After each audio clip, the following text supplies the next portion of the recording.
Coming to you this day from the East Gallery of the Rhode Island House of Representatives, my name is Dave Barber. In a segment we call Capitol Spotlight, we corral a member of the General Assembly for 5 minutes and talk to them about some of the things that they're working on, some of the issues before this governing body.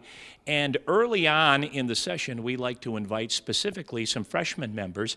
And although this gentleman is a freshman to the House of Representatives, his face and name will certainly not be strange to most viewers. He's a gentleman who's had a very high profile, been very civically active for many, many years. It's my distinct pleasure to welcome State Representative John Lombardi. Representative, it's great to see you. Dave, good seeing you. It's always a pleasure working with you, and I guess congratulations are in order. You decided to run for the Rhode Island House. You were successful, but first tell our viewers what prompted you to run in the first place.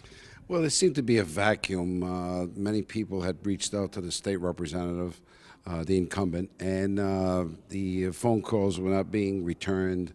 It was not active, not responsive, not accessible, not accountable. And I took a 2-year hiatus. I left the city council in 2010, and I decided that it was time to run. And I had spoken to the state representative. I asked him, I said, why should I support you? He really couldn't give me a reason, so I decided to run.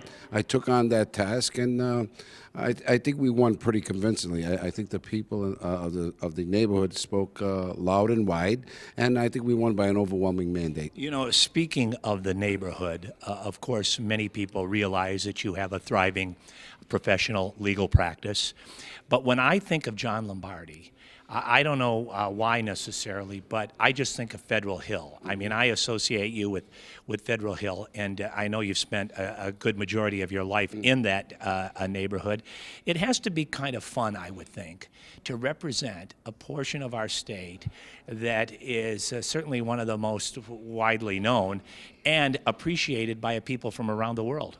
Yes, I mean, it certainly is world-renowned. We've had some interesting times in that neighborhood. As you know, Dave, you and I have had this discussion on many an occasion. I've lived there for 60 years, 60-plus years. I lived within a 6-block radius. My law practice is there. I went to school within that 6-block elementary school, actually elementary and middle school, and I'm still there. And I got to say, I love it. I love it as much today. I'm as passionate about it as I was today. I'm compassionate with the people that live there. But as you know, I represented part of downtown, the West Broadway area, the Armory District, and now I've moved over into the Olneyville section, Manton Avenue, Chalkstone Avenue, Regent Avenue, so Valley Street. So, I've lived in this city for 60 years. I went to school with many of the people. I've represented several people. So it's not unfamiliar to me. Well, I'll tell you what, I see the way citizens interact with you. And they all seem to consider you a friend. They all presume to know you because of your visibility for so many years in that community and your distinguished career on the Providence City Council.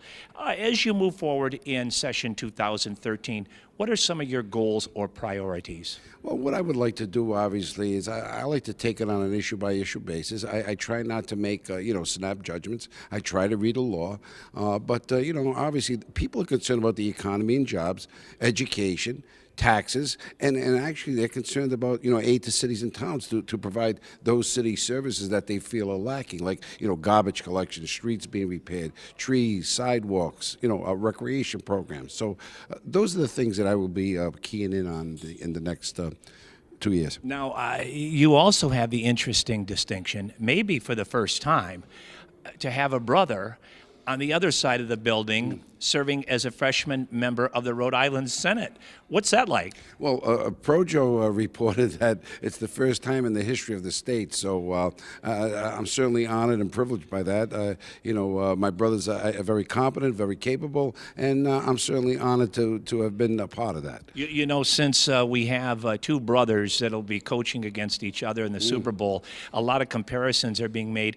Are you and the senator politically aligned? Well, not. I'm I'm more liberal than he is. I think socially I'm more liberal than he is. But I think we'll see eye to eye on some issues, but not all. Listen, Representative, again, it's a pleasure to interview you, and I wish you the very, very best. You don't need any encouragement from me. You've been around politics and public service a long time. I wish you and your colleagues the very best. Well, Dave, thank you very much for your kind words, and I look forward to working with you. And, of course, we certainly thank you for tuning in. Capitol Spotlight, my name is Dave Barber.